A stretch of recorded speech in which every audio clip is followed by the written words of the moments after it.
నమస్తే. ప్రస్తుతం మనతో పాటు సీనియర్ జర్నలిస్ట్ దాము బాలాజీ ఉన్నారు. ఆయనతో మాట్లాడదాం. నమస్తే సార్. నోస్. సార్, మసూద్ అజర్ ఇతని గురించి బాగా చర్చ జరుగుతుంది. అండ్ కొన్ని వందల ప్రాణాలు తీసిన వ్యక్తిగా మనకు తెలుస్తుంది. అసలు ఎవరు సార్ ఇతను? యాక్చువల్గా నిన్న మసూద్ అజర్ పేరు బయటికి ఎందుకు వచ్చిందంటే 2 కారణాలతో వచ్చింది. ఒకటి, బహవల్పూర్ మసీద్ ఉంది. ఆ మసీద్ మీద మన వాళ్ళు ఆపరేషన్ సింధూర్లో భాగంగా అక్కడ అటాక్ చేశారు. అందులో వీళ్ళ ఫ్యామిలీ మెంబర్స్, వీళ్ళ అక్క, వీళ్ళ బావ, వాళ్ళ పిల్లలు, మొత్తంగా 10 మంది ఫ్యామిలీ మెంబర్సు, వాళ్ళ ఎయిడ్స్ ఒక 4, మొత్తం 14 మంది చనిపోయినారని ఇతను ఒక లెటర్ రిలీజ్ చేశాడు ఉర్దూలో. ఆ లెటర్లో చాలా బాధాకరంగా చాలా ప్రేమించిన నా ఫ్యామిలీ మెంబర్స్ చనిపోయారు, నేను కూడా వాళ్ళతో చనిపోయి ఉంటే ఇంత బాధ ఉండేది కాదు నాకు అనేది ఒకటి ఎక్స్ప్రెస్ చేశాడు. దాని తర్వాత ఇండియాకి నేను గుణపాఠం చెప్తాను, మోడీకి గుణపాఠం చెప్తాను, జీవితంలో మర్చిపోలేని విధంగా మోడీకి చెప్తాను అన్నట్టుగా ఆయన లెటరు ప్రపంచవ్యాప్తంగా వైరల్ అవుతుంది. ఎందుకంటే అతిపెద్ద టెర్రరిస్టులలో ఇతను ఒకడు. అంటే మనకి ఇతను వచ్చి జైహే ఈ మొహమ్మద్ అనే ఒక ఆర్గనైజేషన్ని స్థాపించిన వాడు. సో ఇది లష్కర్ ఈ తోయిబా తర్వాత అంత పెద్ద ఉగ్రవాద సంస్థ. రెండవది, ఇతను బయోగ్రఫీ చూస్తే మనం చేజేతులారా ఇతన్ని వదులుకున్నాం. గతంలో జైల్లో ఉన్నాడు. 94 నుంచి 95 వరకు 5 ఏళ్ళు జైల్లో ఉన్నా కూడా మనమే తీసుకెళ్ళి అప్పగించాల్సి వచ్చింది పాకిస్తాన్కి. అప్పుడు విమానం హైజాక్ జరిగింది. సో వాజ్పేయి ప్రభుత్వంలో అది అతిపెద్ద తప్పు అనేది ఇప్పుడు అందరికీ కూడా అర్థమైంది. ఇతను కానీ అప్పుడు చంపేసే ఉంటే జైల్లో పెట్టకుండా సరిపోయిండేది కదా అనేది ఇప్పుడు అందరికీ వస్తుంది. ఎందుకంటే ఆ తర్వాతనే ఇతను జైషే ఈ మొహమ్మద్ సంస్థని స్థాపించింది. ఇతను జైలు నుంచి వెళ్ళినాకనే స్థాపించాడు. సో ఇతని బయోగ్రఫీ ఒక ఇంట్రెస్టింగ్ బయోగ్రఫీ. మనం టెర్రరిస్ట్ని ఎలా అంచనా వేయాలి, ఎలా అర్థం చేసుకోవాలి అనేది ఇంపార్టెంట్. ఎప్పుడైనా కూడా ఒక టెర్రరిజం, ఒక వైలెన్స్ వెనకాల సోచ్ ఈజ్ ఇంపార్టెంట్. సోచ్ అంటే థింకింగ్ అనేది, ఐడియాలజీ అనేది వెరీ ఇంపార్టెంట్. ముఖ్యంగా ముస్లిం లేదా ఇస్లామిస్టు టెర్రరిస్టుల వెనక వాళ్ళని డ్రైవ్ చేసే ఐడియాలజీ ఏంటనేది మనకి ఈ మసూద్ అజర్ వెనక కూడా అర్థమవుతుంది. సో ఈయన బయోగ్రఫీని బ్రీఫ్గా నేను చెప్తాను. సో ఇతని పూర్తి పేరు మహమ్మద్ మసూద్ అజర్ అల్వి, మౌలానా మహమ్మద్ మసూద్ అజర్ అల్వి, సింపుల్గా మహమ్మద్ అజర్ అని పిలుస్తారు. ఇతను 1968లో బహవల్పూర్లో పుట్టాడు. వీళ్ళది ఒక మోడెస్ట్ ఫ్యామిలీ. వీళ్ళ నాన్న అక్కడ స్కూల్లో హెడ్ మాస్టర్. సో ఇతను హెడ్ మాస్టర్ కాబట్టి పిల్లల్ని, ఇతనికి అనేక మంది కరెక్ట్గా చెప్పట్లేదు వీళ్ళ పిల్లలు, సెవరల్ అంటున్నారు అందరూ, అంటే ఎక్కువ మంది పిల్లలు ఉన్నట్టుగా మనకు అర్థమవుతుంది. సో ఇతను 8వ క్లాస్ చదివిన తర్వాత అక్కడ బహవల్పూర్లో 8వ క్లాస్ చదివాడు. దాని తర్వాత ఇతన్ని తీసుకెళ్ళి కరాచీలో ఒక జామియా ఉలూమ్ ఇస్లామిక్ స్కూల్ అని, జామియా ఉలూమ్ స్కూల్లో చేర్పించాడు వీళ్ళ నాన్న. ఇక్కడ బీజం పడింది తన ఐడియాలజీకి. ఇదేంటంటే దియోబందీ ఇస్లామిజం అంటారు. దియోబందీ ఇస్లామిజం అనేది సున్నీలో హనీఫా స్కూల్ నుంచి వచ్చిందనమాట. ఇది ఇస్లామిస్టు రాజ్యాన్ని స్థాపించాలి అని నమ్ముతుంది. దానికి సంబంధించిన ఐడియాలజీని ఇది అందిస్తుంది. ఈ మదరసా, ఈయన చేరిన కరాచీలో ఈ మదరసా, వాళ్ళు మదరసా అని పిలుస్తారు. ఈ మదరసాలో ఈ ఐడియాలజీని బలంగా ఇతని లోపలికి చొప్పించారు. సో అప్పట్లోనే అక్కడ చదువుకునేటప్పుడే ఇతను బంగ్లా, సూడాను, అరబ్బుకు సంబంధించిన వివిధ టెర్రరిస్టుల అవన్నీ కూడా గుణపాఠాల రూపంలో ఇతనికి అందాయన్నమాట. అక్కడ ఉన్నవాళ్ళు ఎక్కిచ్చారు.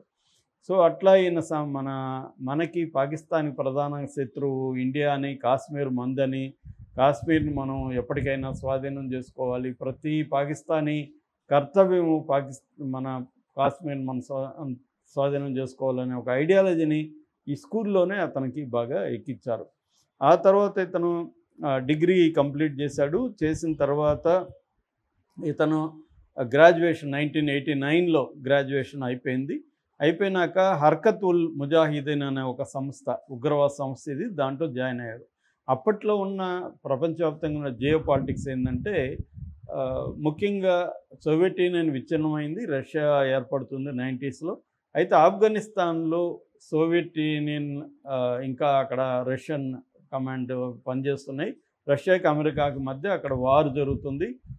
అమెరికా పాకిస్తాన్ కలిసి అనేక ఉగ్రవాద శిబిరాలను తయారు చేసి ట్రైనింగ్ ఇచ్చి ఆఫ్ఘనిస్తాన్ పంపిస్తుంది. సో ఇట్లా ఇతను కూడా ఆ నేపథ్యంలో తాలిబాన్లతో మిగతా వాళ్ళతో పరిచయాలు వచ్చాయి ఇతనికి. ఇతను హర్కత్ ఉల్ ముజాహిదీన్ అనే సంస్థలో జాయిన్ అయ్యి పనిచేయడం మొదలుపెట్టాడు.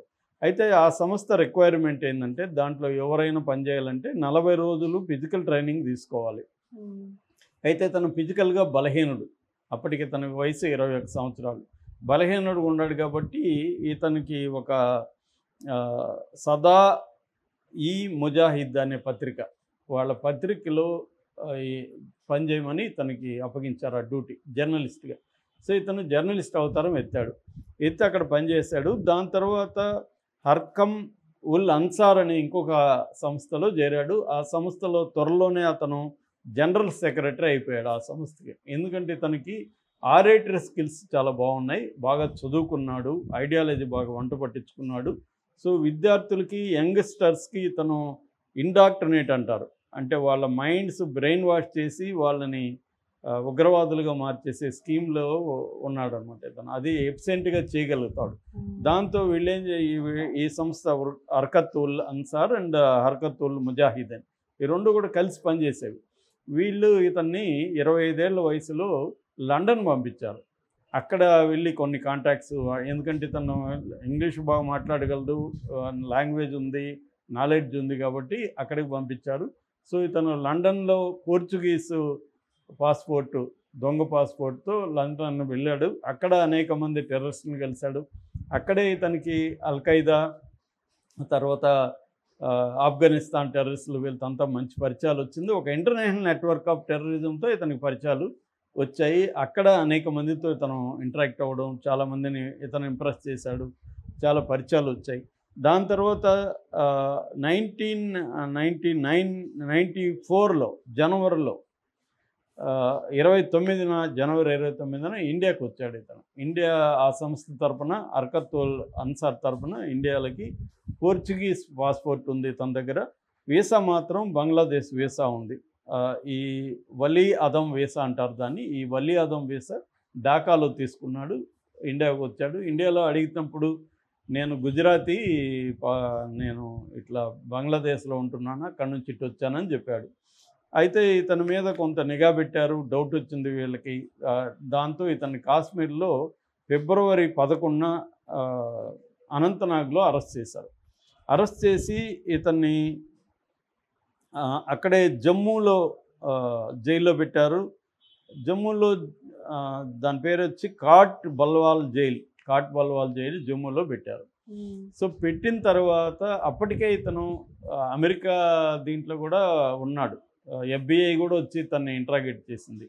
మన ఇన్వెస్టిగేటివ్ ఏజెన్సీలు చేసి ఇతన్ని దొరికినా కూడా ఎందుకు చంపలేదంటే ఇతని ఈ రెండు సంస్థలు ఉన్నాయి కదా, హర్కత్ ఉల్ అన్సారీ, హర్కత్ ఉల్ ముజాహిదీన్, ఈ సంస్థలకు సంబంధించిన ఇన్ఫర్మేషన్ తీసుకోవాలి. అట్లాగే ఇంటర్నేషనల్గా అల్ఖైదా మిగతా వాళ్ళతో ఇతనికి ఏమేమి ఉన్నాయో ఇవన్నీ మనం బతికుంటేనే ఇతని దగ్గర నుంచి తీసుకోవచ్చని చంపలేదు, వాళ్ళు జైల్లో పెట్టారు.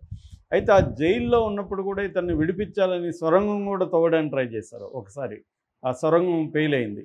ఆ తర్వాత ఏమైంది, 1999 ప్రాంతంలో ఒక 6 మంది 95లో, ఇతను 94లో అరెస్ట్ చేశారు. 95లో 6 మంది ఫారిన్ టూరిస్టుల్ని పాకిస్తాన్లో, మన కాశ్మీర్లో కిడ్నాప్ చేశారు. కిడ్నాప్ చేసి అల్ పరాన్ అనే ఒక సంస్థ కిడ్నాప్ చేసింది. అది ఎందుకు చేసిందంటే ఈయన్ని వదిలిపించుకోవడానికి. ఈయన బయటికి తీసుకొస్తే మేము వాళ్ళని వదులుతామని. అక్కడ ఒక అతను ఏదో నలుగురు పారిపోయారు, ఒక అతను గొంతు కోసేశారు, ఇంకొక అతను ఏదో చనిపోయాడు. ఇలాగ మొత్తంగా అది గందరగోళమైంది. అప్పుడు వదలలేదు. దాంతో వాళ్ళు ఏం చేశారంటే ఇంకొక అతిపెద్ద ప్లాన్ వేశారు. ఎందుకంటే తనకి 2 బ్రదర్స్ ఉన్నారు, వాళ్ళిద్దరు కూడా ఫుల్ టైమ్ టెర్రరిస్టులు. ఇబ్రహీం అతర్ అని, అబ్దుల్ రవూఫ్ అస్గర్, వీళ్ళిద్దరు, అస్గర్ అండ్ అతర్. ఈ అతర్ అండ్ అస్గర్ ఇద్దరు కూడా బాగా యాక్టివ్. వాళ్ళు ఫిజికల్గా కూడా ఇతనిలాగా వీక్ కాదు, వాళ్ళు ఫిజికల్ కూడా పోరాటాల్లో ఉన్నవాళ్ళు. వాళ్ళిద్దరు కూడా సంస్థలో బాగా యాక్టివ్గా ఉన్నారు.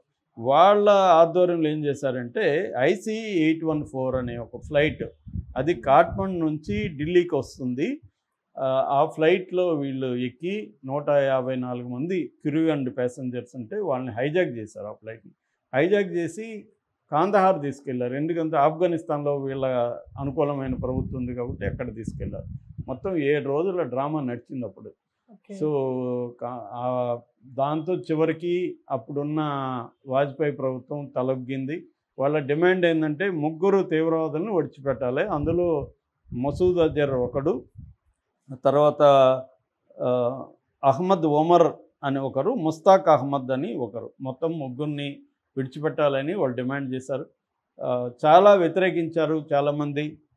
ముఖ్యంగా ఇప్పుడు మన నేషనల్ సెక్యూరిటీ అడ్వైజర్గా ఉన్న అజిత్ దోవల్ వ్యతిరేకించాడు, ఇతన్ని వదిలిపెట్టద్దండి అని.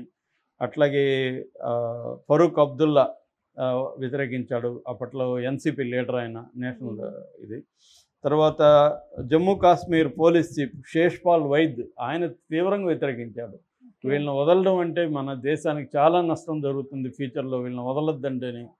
కానీ విధి లేని పరిస్థితుల్లో వదిలేయాల్సి వచ్చింది. అది అతిపెద్ద తప్పు అనేది తర్వాత అర్థమైంది. వీళ్ళ 3 కూడా మన వాళ్ళే దగ్గరుండి పాకిస్తాన్ వాళ్ళకి అప్పగించారు. వాళ్ళు పాకిస్తాన్ తను తీసుకుపోయారు. అప్పటి నుంచి ఇతను ఐఎస్ఐ ఆధ్వర్యంలో అక్కడే ఉంటున్నాడు. ఇతను ఇల్లు ఏం చేశాడంటే 99లో రిలీజ్ అయ్యాడు. 2000లో ఇతను జైషే ఈ మొహమ్మద్ అనే ఒక ఆర్గనైజేషన్ పెట్టాడు. జైషే ఈ మొహమ్మద్ అనే ఆర్గనైజేషన్ అర్థమైందంటే ఆర్మీ ఆఫ్ ద మొహమ్మద్ అని, ప్రవక్త మొహమ్మద్ ప్రవక్త సైన్యం అని. సో అలా పేరు పెట్టి దాన్ని చాలా ఎఫిషియెంట్గా తీసుకొచ్చాడు. అక్కడి నుంచి 2001లో పార్లమెంట్ అటాక్స్కి ఇతనే కారణం. అంతకుముందే జమ్మూ కాశ్మీర్లో ఒక ఫస్ట్ టైం ఆత్మాహుతి దాడి కూడా ఈ జైషే ఈ అహ్మదే చేసిందనమాట. ఆత్మాహుతి దాడుల కాన్సెప్ట్ని కాశ్మీర్లో ఇంట్రడ్యూస్ చేసింది కూడా ఇతనే. ఇతను ఏంటంటే అమాయకుల బ్రెయిన్స్ని మార్చేసి బ్రెయిన్ వాష్ చేయడంలో ఎక్స్పర్ట్ అనమాట. అంత గొప్పగా ఉపన్యాసాలు ఇవ్వగలడు. ఇతను ఉపన్యాసం విన్న వాళ్ళకి రోమాలు నిక్కబొడుచుకొని మనం కూడా ఇప్పుడే వెళ్ళి చచ్చిపోదామన్న ఫీలింగ్ క్రియేట్ అవుతుంది. అలా చేయగలరు అనమాట ఇతను. అలాగా చేశాడు. తర్వాత 2005లో రామ జన్మభూమి మీద కూడా జైషే అహ్మద్ వీళ్ళే అటాక్ చేశారు. 2016లో పఠాన్కోట్, 2019లో పుల్వామా అటాక్స్, ఇవన్నీ కూడా ఇతని ఆధ్వర్యంలోనే జరిగాయి. అయితే ఇతనికి ఆ తర్వాత ఆరోగ్యం ముందు నుంచి కూడా అంత స్ట్రాంగ్ బాడీ కాదు కాబట్టి 2024 డిసెంబర్లో హార్ట్ అటాక్ వచ్చింది. అప్పుడు చనిపోయాడని వార్తలు వచ్చాయి. కానీ ఇతను నేను చనిపోలేదని చెప్పి ఒక ఉపన్యాసం స్పీచ్ కూడా ఇచ్చాడు. అది మోడీని, తర్వాత ఇజ్రాయెల్ని, బెంజమిన్ నెతన్యాహుని తిడుతూ ఇచ్చారు. అదే అప్పట్లో పాపులర్ అయింది. దాని తర్వాత ఇప్పుడు మళ్ళీ ఇతని పేరు వినబడుతుంది. ఇతను కొన్ని రోజులుగా అనారోగ్యంతో ఉన్నాడు, ఎందుకంటే హార్ట్ సర్జరీలు అయినాయి. కానీ ఐడియాలజికల్గా మాత్రం యాక్టివ్గానే ఉన్నాడు. ఇతను ముందు నుంచి కూడా ఇతను ఫిజికల్గా స్ట్రాంగ్ కాదు, ఐడియాలజికల్గా వెరీ స్ట్రాంగ్. అందుకని ఇన్ని సంస్థల్ని అతను నడపగలిగాడు. ఈ జైషే మహమ్మద్ సంస్థను ఏర్పాటు చేసి అనేక మందిని. ఇతనికి బలం ఏంటంటే వీళ్ళ ఫ్యామిలీనే ఇతని బలం. ఫ్యామిలీ అంతా కూడా టెర్రరిస్టులుగానే ఉంటున్నారు. నేను ఇందాక చెప్పిన అతర్ అండ్ అస్గర్ ఇద్దరు కూడా వీళ్ళ బ్రదర్స్ చాలా యాక్టివ్. ఇప్పటికి